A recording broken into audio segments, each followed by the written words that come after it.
అంటే మీరు అన్నట్టు సడన్ కార్డియాక్ అరెస్ట్కి మల్టిపుల్ రీజన్స్ ఉంటాయండి. ఒకటి మీరు అన్నట్టు గుండె రక్తనాళాల్లో బ్లాకేజెస్ ఉండడం, దాన్ని కొరోనరీ ఆర్టరీ డిజీజ్ అంటారు. అంటే మన గుండె రక్తనాళాలు తీసుకున్నట్లయితే మొత్తం 3 గుండె రక్తనాళాలు ఉంటాయి.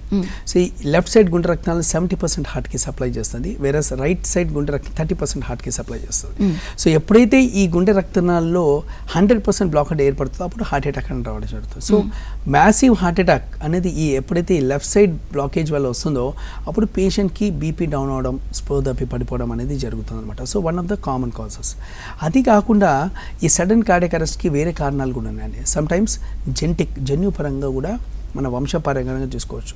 సో మనం వాళ్ళ హిస్టరీలో తీసుకున్నట్లయితే ఒక్కొక్కసారి మన హిస్టరీలో మేము ఎప్పుడైతే అడుగుతామో కొంత పేషెంట్స్లలో వాళ్ళ తాతగారు లేకుంటే వాళ్ళ మామగారు వాళ్ళ ఫ్యామిలీ మదర్ సైడ్ నుంచి అయినా కానీ ఫాదర్ సైడ్ నుంచి కానీ 30s 40sలోనే సడన్గా ఏం లేకుండా కానీ నిద్రపోయిన తర్వాత పొద్దున్న లేవలేంది డాక్టర్ గారు అంటారు. అంటే they die during the sleep.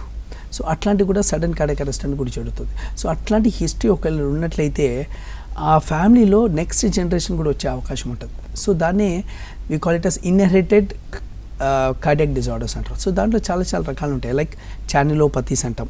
So కొద్ది అయాన్స్ ఉంటాయి హార్ట్లో, అయాన్ ఛానల్స్ అనేది. సో దాంట్లో డిఫెక్ట్, ఆ జెనెటిక్ డిఫెక్ట్లో వల్ల కూడా నేను అన్నట్టు ఎరిథమియాస్ వస్తాయి. సో హార్ట్ బీట్ సడన్గా 300-350 𝗕𝗏𝗃 వచ్చి పేషెంట్ కొలాప్స్ అయిపోతున్నట్టు సడన్గా ఏం రీజన్ ఉండదు. సో అట్లాంటిది కొన్ని రీజన్స్ లైక్ QT సిండ్రోమ్స్ అంటాం, long QT syndromes, short QT syndromes and కొన్ని కార్డియోమయోపతీస్ అంటారు. అంటే గుండె కంట్రోల్లో కూడా డిఫెక్ట్ ఉంటుంది. లైక్ హైపర్ట్రోఫిక్ కార్డియోమయోపతి అంటారు ఆర్ ARVD అంటారు. సో ఇవన్నీ గుండెకి సంబంధించిన కంట్రోల్లో అయినా కానీ లేకుంటే ఎలక్ట్రికల్ ప్రాబ్లంలో అయినా కానీ ఉన్నప్పుడు ఈ సడన్ కార్డియాక్ అరెస్ట్ అనేది చేయడం జరుగుతుంది.